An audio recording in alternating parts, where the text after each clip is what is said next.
Welcome back, everybody, to another episode of Wednesday Wisdom on the Educational AD Podcast. We're going to be right back with this week's guest, but as always, we're going to give a shout out to our sponsors. Now, you've heard me say before, these are all great companies. You should be using them at your school. So take 3 minutes. Don't hit that fast forward button. Take a listen to our shout outs, then listen to our Wednesday Wisdom guest, and then go and visit these sponsors, especially if you're not already using them. All right, here we go. We want to say thanks to our good friends at Home Campus for their support of the podcast. You know, scheduling, rosters, results, communication, facility management, you do that every single day, and Home Campus does it better and faster than the other platforms. Did I mention athletic clearance and eligibility? That one is a game changer. Go to homecampus.com. Find out all the great things they can do for you and your program. That's homecampus.com. We also want to say thanks to Athletic Surveys. You know, at my school, we use surveys for everything, for student athletes, for coaches, especially for parents. And here's the cool thing. The information that came back on these surveys, incredibly positive, over the top. I'm talking 98%, and it'll be the same for you. We also got to hear from those squeaky wheel parents, but the surveys allowed us to hear their concerns, usually address them before they turned into something big. But going back to that positive data, when you're speaking to a frustrated parent or your principal, sometimes your school board, that positive data is incredibly valuable. Go to athleticsurveys.com. They're going to create a custom survey just for you. That's athleticsurveys.com. We also want to say thanks to Ohio University and their online masters in athletic administration. Now, I didn't get my master's through the Ohio program, but my assistant athletic director did, along with thousands of others. And while they were earning their master's degree, they also got to complete 11 NIAAA leadership training courses at no extra charge. Check out Ohio University and their online masters in athletic administration. We want to say thanks to our friends at Hometown. Hometown continues to be a leader in education-based athletics with their solutions that include things like, well, digital ticketing, of course, but how about athletic website construction, fee-free fundraising, and a whole lot more. Whether you're an AD, a principal, even a head coach, Hometown's going to show you how to save time, how to raise more money, and how to bring your entire community together. You'll find it all at hometown.com. And as always, don't forget to mention you heard about it on the Educational AD Podcast. We want to say thanks to Booster Hub, the #1 booster club software program. How about concession sales, sponsorship payments, meal fees? Everything flows through their secure system. Volunteer signups, volunteer changes. Nothing falls through the cracks. Everything stays strong and your booster community stays engaged. Booster Hub, it's the booster platform your boosters deserve. It's the platform that they need. Go to boosterhub.com, boosterhub.com, and see all the things they can do for you. We want to say thanks to Huddle. As a football coach, I used Huddle for years, but when I became an athletic director, I made sure our school was a Huddle school, and our coaches just loved the Huddle platform. So did our student athletes and our parents. Go to huddle.com. I want you to join the 100 million users and turn your school into a Huddle school. That's huddle.com. We want to say thanks to Vital Signs Wall of Fame and Beacon Creative. Now, Wall of Fame has been helping schools bring their legacy to life for over a decade, but Beacon Creative takes it to a whole new level. Beacon is a content creation service that's going to come up with compelling narratives about your students, your school, your history that you can then share on social media, maybe on a Vital Signs board. It's so easy you can't believe it. I want you to email John Townsend, and you can do that at John, John, at beaconwalloffame.com. Check out Beacon Creative and Vital Signs Wall of Fame. They're a winning team that you should be on. Let's say thanks to Gipper. You know, Gipper is the modern marketing platform that makes it easy for any athletic department to look like a Division I program without spending extra time or looking for additional staff. Gipper is used and trusted by over 20,000 high school and college programs. It's professional graphic design made easy. Your kids, your coaches, your program is doing great stuff. Let's get it out there on social media. Go to Gipper.com for more information. And as always, don't forget to mention the podcast. We want to say thanks to our friends at Sideline Interactive, indoor score tables and video boards. Go to sidelineinteractive.com and you can schedule a live web demo to see their products in action. Probably one of the best purchases I ever made was our Sideline Interactive indoor score table. Go to sidelineinteractive.com, schedule that demo today, and don't forget to mention you heard about it on the Educational AD Podcast. Hey, welcome back, everybody, to another segment of Wednesday Wisdom on the Educational AD Podcast. We've got somebody I like to call a good friend of the show. Longtime listeners of the podcast will certainly recognize the name Laura Parker.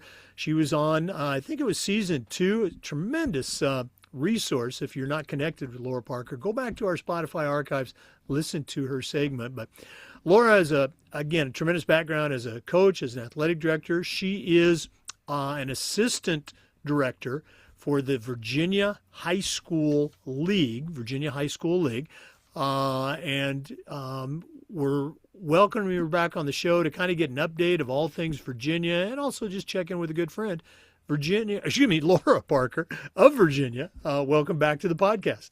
Thank you, Jake. I appreciate it. You and I were talking before we hit the record button, and Florida, where I'm at and have been since 2000, has long been the only state that I'm aware of that actually has the transfer portal for high school students. And it's been around for many years. A student can enroll at a school in the fall to start the school year, play on a fall team.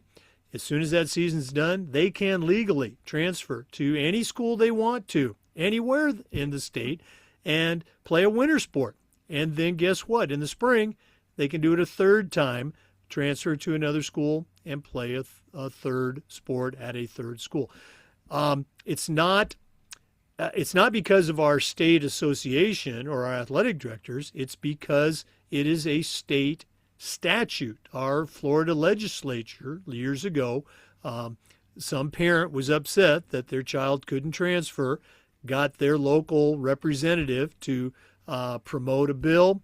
The bill got passed and signed into law, and that's how we had the transfer portal. Well, now, maybe by the time you listen to this, that law has been, superseded by a new law that kind of takes us back to, I think, what many ADs consider the norm for transfers, in that you have to have a change of residence. Your family has to be moving. There's some other criteria in there too, but it's not just like the college transfer portal. And I thought that would be an interesting topic to discuss and just maybe find out, Laura, what's the current transfer rule, if you will, for Virginia high schools? So Virginia is very similar to what you were talking about that Florida is going to. So, you cannot transfer with without a corresponding move. And again, there's certain rules of when you can transfer, etc. We did just change a lot of ours. We tweaked it to be that starting next year, not this year, but the following, that you have to be in your feeder program for a year, and then that will feed your high school. So you have to be, because obviously we know that people like loopholes, and before we were a freshman, and we are still now, you get in as a freshman and you can go anywhere you want. Most schools, as long as they are not at capacity, they have to educate you, so they take you. But now it's going to be 8th grade, so you have to be in your feeder program to go on. I think that's going to be tough for athletic directors to keep up with, because sometimes your feeder school is not your traditional feeder school. Some feeder schools are split, but that is where the membership went with it, and so we'll see how it works. I do believe I'm excited to know that Florida's changing, because we're educational based athletics, right? And to know that if our high schools turn into similar as college, it's scary. It's a scary world for, what really is supposed to be fun, right? And really what the majority of our kids are not going to college to do. They're going to college to learn. Athletics, if they're Division 3 or Division 2, is a great add-on. And Division 1's a job, but how many of our kids go on to Division 1, right? Not many. So I'm hoping that more states trend towards what we are, and that schools, follow those trends and really make sure that the loopholes aren't, you know, gone through, and that they're doing what they need to do at their school to make sure their kids are eligible in the proper manner. And again, I was an AD for 15 years, an assistant for 11, and this is my fourth year here, and I would never, ever, ever say that's an easy job. And I don't want to ever to get to the point that I don't understand what the trenches are. And so I know day in and day out, it is harder to check eligibility. It is harder to do eligibility. And we, again, here at the office, at the state office, I hopeful that's always the thought process, that we are here to educate and to really help the ADs out as much as we can, to know those eligibility rules and follow them. Yeah, well, you touched on so many great points there, and you used the term which we all use, education-based athletics. Um, it seemed like we got on a path, if you will, years ago.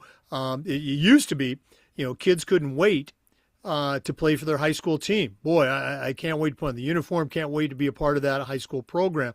And at some point, it became less about the team for some kids and more about, well, how many reps am I going to get? How many touches am I going to get? Well, you're not going to cater to my whims. I'm going to go to another school. And it became about, like you said, loopholes. And it just, I often use the phrase, it's not right, wrong, good or bad. It's just different. Well, it was different, and I think it was wrong. Okay. Right. We started to adopt somehow that, the club and travel team mentality, which is not school based, it's not education based. Um, yeah, the return to normalcy. I heard a couple of ADs mention this weekend at an event I was at, and again, it's not just old guys like me. It's current coaches, current ADs that just hate to see kids that may have developed. You talked about the feeder program, the new policy in Florida. And again, Florida is also different in that it's the school where you start the school year. That's where you need to stay for that 1 year. Also, something this has always been in Florida. I'm curious to what Virginia is. You hear about students reclassifying, getting an extra year. You can't do that in Florida. As soon as you enter the ninth grade, wherever you are, your athletic clock starts ticking. You have 4 years of high school eligibility in Florida. So there is no redshirt year. There's no, well, I was born in, August and, I'm the youngest kid in my class. That hasn't, that's, I think, probably one of the foundational rules in Florida. I was on the appeals committee for many years as an AD. And the overriding philosophy across our state for coaches, ADs, and our state association was, we don't want kids who are 14 years old as a ninth grader competing against somebody who's, 19 or 20 or even older years old because they, maybe they were held back or maybe there was an issue or maybe they reclassified. Does Virginia have that too? Do they have that 4 year clock? Yes. Yeah, so we are the exact same way. We do not reclassify. And so once you come in that ninth grade year, you have those semesters until you're a senior, and that's it. There are undue hardships that, there are waivers, but those waivers are far and few between, when it comes to the semester rule. Very far and few between. I wouldn't even think that you could count it on two hands, so it's real, real hardship type situation that would have to go through district committee, and then executive committee appeals. So that is one good thing. Obviously there's private schools that reclass, and there's other situations that people can go through, but not for our state association. No, same thing. So Okay. that is like foundational. That's probably across most states the same. Okay. Again, you and I were talking earlier. You're with the Virginia High School League. You also have the VIAAA for the athletic directors, and you talked about the relationship between the two organizations. Can you share that with our listeners? Because I don't think every state has that same relationship. Yeah, I think we have a good relationship here. Obviously, we have numerous ADs on our staff that were also, integral in the VIAAA, and we believe that they do a great job at educating the athletic directors and being just integral in our state association as well. We work together really well. We go to their new AD conference. We speak at their AD conference as well in April. So we try to keep that relationship strong, because I do believe it's a it is a good working relationship together, that there's their foundational part and then our state part, and really comes together. And again, because we have so many former ADs here on staff, it's really a great relationship between the two of us. Yeah, I would say the same exists here in Florida. Particularly under the leadership of our current executive director, Craig Damon, longtime coach here in Florida, and went to work for our state association and spent a number of years in there. And really, I think the approach of our state association changed under his leadership to be much more of a educational, of nurturing, of a partnership, as opposed to what I think a lot of ATs felt and coaches previously, that was more of a gotcha. Oh, you violated this policy and now you're going to get fined. So, yeah, Yeah, that and relationship.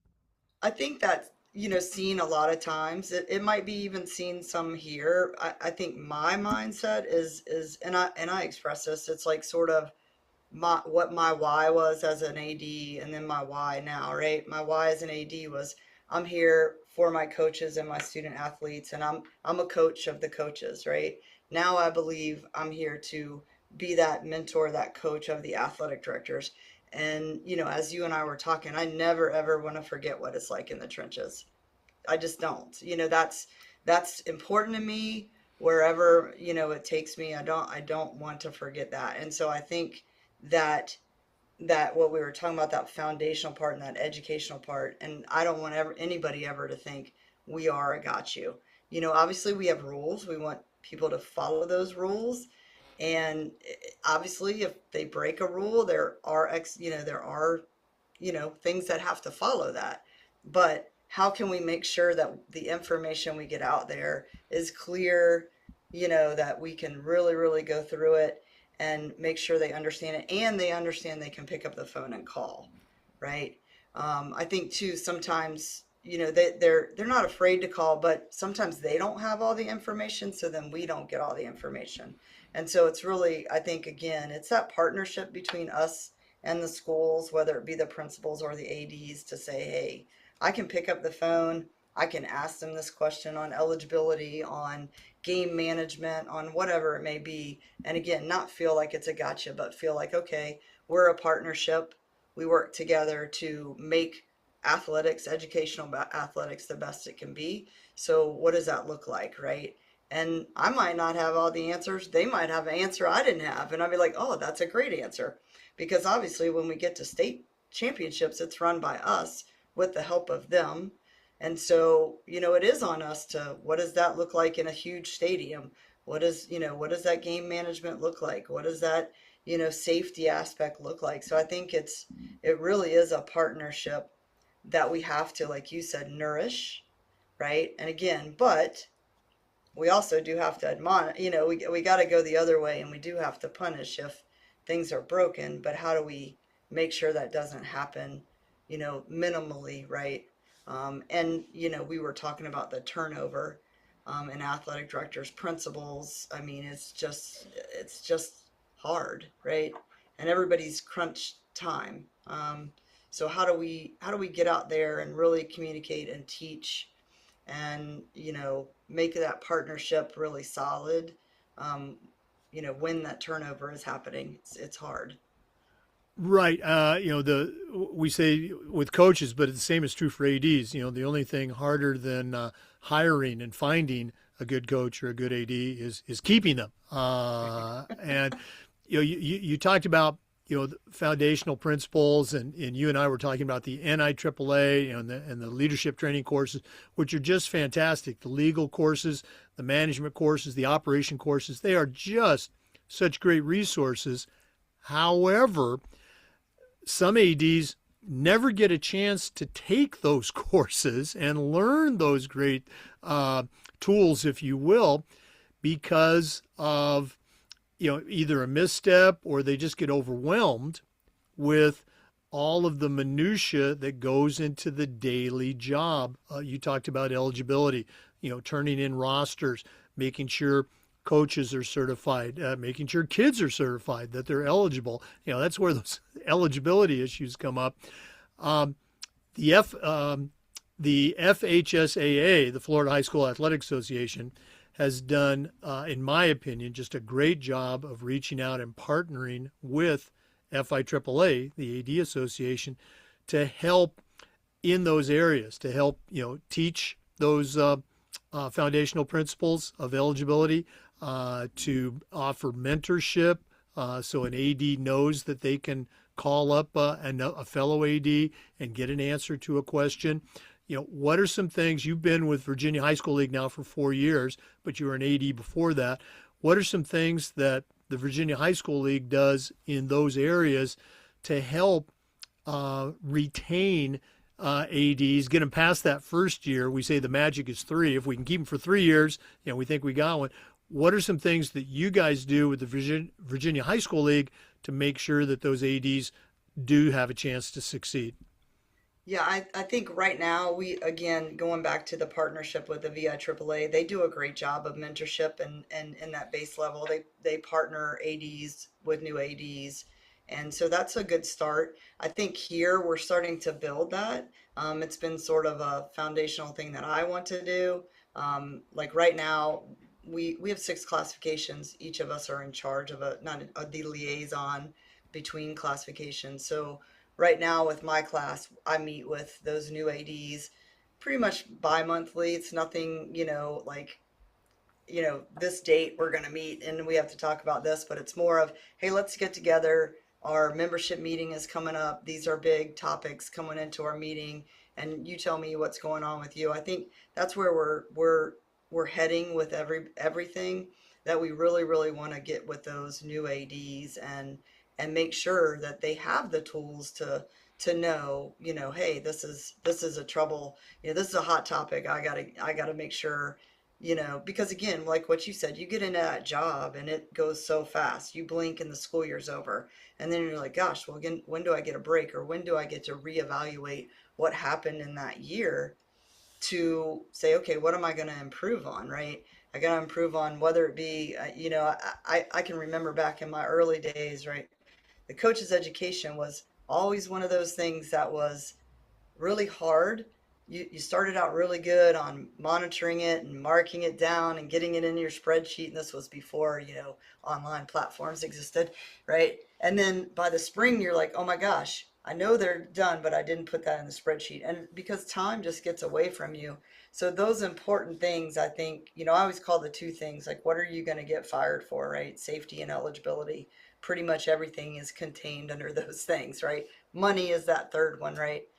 So how do you make sure that those things are being done, and then also the little things like, making sure, I mean, hiring coaches, making sure the fields are what they need to be, just the day in and day out is so much. And in most schools, it's one AD. It's, you might have an assistant for game coverage, but it's pretty much you. Some schools are blessed to have, administrative assistants, or, you know, athletic custodial staff, which would be phenomenal. But most schools in general, it's that AD, and everything falls on that AD. And so the time is really, really hard. But, and I think here, so again, we're getting to the point where we're trying to get to those new ADs more and more and more, and setting up, again, trying to maybe help with the new AD conference more, and making sure some states pull ADs into their state office. I think we're looking at how we could do that without taking away from their time in buildings, because again, it is hard to get out of the building, and really, even NIAAA, I think they've done a good job at looking at, hey, we're teaching courses, online. We're teaching courses, and it's not necessarily just at the conference, though the conference is great. Some school systems don't let their ADs go to those conferences. And so, I mean, I was one, I really couldn't go. It wasn't an option for me. And so I got those classes through other ways. And so I think it's really just making sure we're giving them the information, and then trying to find the time to meet with those new ones, and really, reach out, making sure they know we're here and who we are and what we represent, and we're not the bad guy, and that we are here to, to help as much as we can. So. No, again, all of those are so important. You mentioned some statistics again before we started to record that show how challenging your job at the state association can be to cover those new athletic directors, those new administrators. Share some of those numbers with our listeners. Yeah, so right now we have 319 member schools, and this year we had over 60 ADs that were new. Some that are already changed within the year. And so really add on to that 60, and they're changing, right? And so even for us to know who's there now, right? And that we're getting that correspondence from them and helping them get into their, we online, eligibility platform and scheduling platform, and making sure that that part of it is taken care of. Just the sheer turnover is amazing. And again, do we keep those 60, next year, or how many more are added in there? And again, it becomes a lot just for even our office to handle. And again, we have a lot of new staff here, so we've had a lot of turnover here. So as we turn over and the school systems turn over, and then you think of then the coaches turnover, it is a yearly re-educate of everybody, and how do we get in there and get those people to where they need to be, and who they need to be with, right, to educate them the best that we can. Now, in Florida, again, for comparison, I'm curious to hear what Virginia does. Every year at FIAAA, there's a session, a dedicated session for first-time attendees and, hopefully first-time ADs, to kind of let them know the resources that are available for them through FIAAA. There's also usually at least one designated workshop. I'm actually presenting it this year for first-time ADs. My title this year is Surviving and Thriving in the first 3 years as an AD. Right. At the state association level, I've been out of it now since I've been retired, but it used to be every 3 years, the AD or the principal had to attend. Usually these were during the summer, but they've expanded them during the school year, had to attend what was called a compliance seminar. And that's where, new policies, eligibility, all those things were presented. I think that's actually been increased. I don't think it's yearly, but it's more frequent, and they're done regionally. What does Virginia do? What do the Virginia associations do to help welcome these new ADs and, get them off on a good foot and keep them going in the right direction? Right. So we do what's called area meetings. So VIAAA, they do a great job. They have a new AD workshop in July. And so that, but again, different hiring, some people might not be hired, some people might be. So they might catch, some of them. And then we do what's called area meetings, which are very similar to what you're talking about. They are yearly. We are a long state. So we do about 8 across the state, so that, and everybody, at least AD or principal, has to attend, not just new, but every AD and principal. So we, in those, we try to, so it's our new rules. It's anything that sanctions, coaches education, anything that is our main focus is also included in those. And they're, last about 2 hours. And again, it's sort of um, it's a tough sort of month for our executive director and then whoever is traveling with him. We sort of as assistant directors switch off or try to come. Our compliance director goes to all of those as well. And eligibility obviously is always a hot topic there, and what's changing and what's staying the same, etc. And so yeah, those are great, but it's like it's a 2 hour, oh my gosh, right? For sometimes for new ADs, like this is so much information. And so again, I think we're moving forward to try to focus on, okay, after that, what do we need to do to continually educate? And how do we, again, online is great. So I think that's an option. But even then, sometimes ADs are interrupted, and my office as an AD was smack in the middle of the lunchroom, so it was tough to even pay attention between 10 and 12, because I was literally in the middle of the cafeteria. So I know what it takes to really focus and concentrate on what's going on and not being taken away by other distractions or other things that they have to do in their day to day. So What, an office in the middle of a cafeteria? it was. I don't know if I've ever heard of that one before. It was literally this hole in the wall right in the middle of the cafeteria. And so I was called on to do a lot of lunch duty because I was right there, right? When the principal couldn't get there, hey, can you cover? Of course, I can cover. I'll step out of my office. And so, yes, it wasn't the ideal place. I joked when I came here that I was not used to quiet.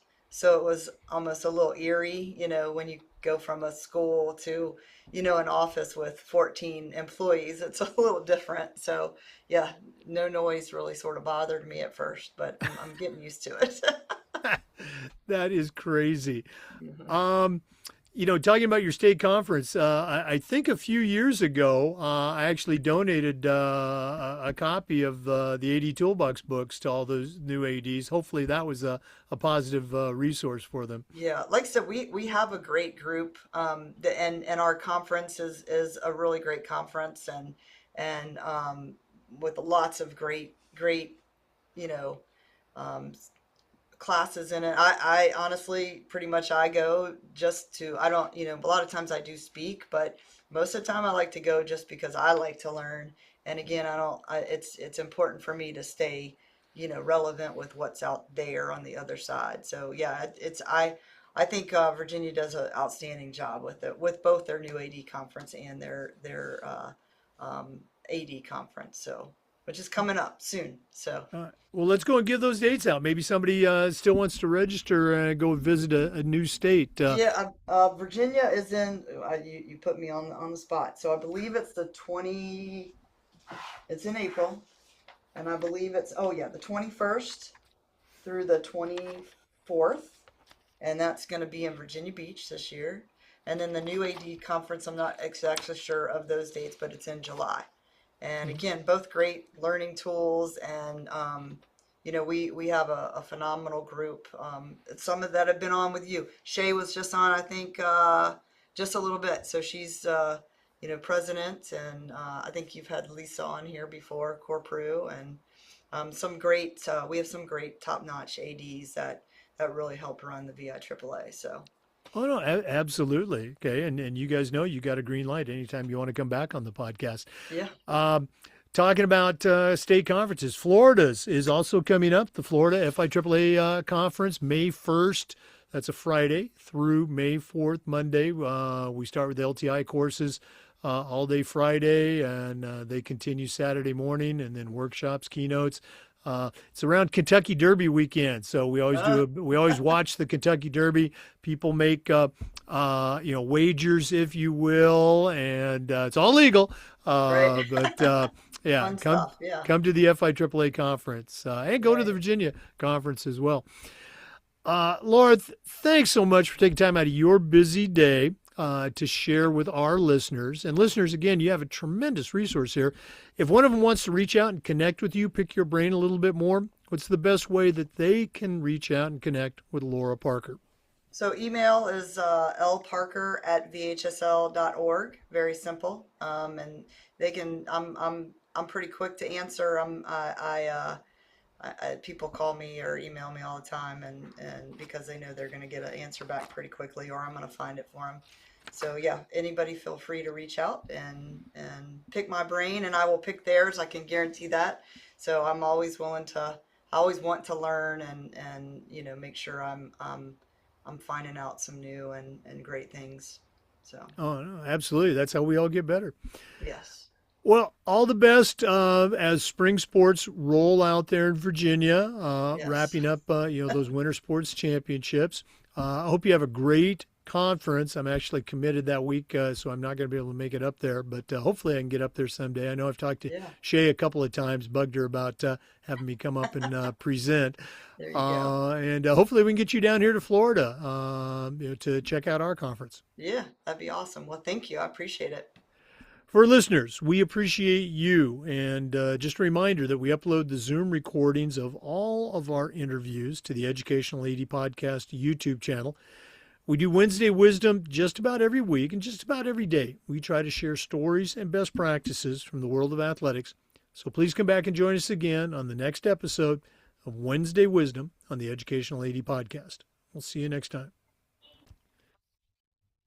Hey, before we go, one more time, we're going to give a shout out to our sponsors. Now, remember, these are all great companies that you should have on your team.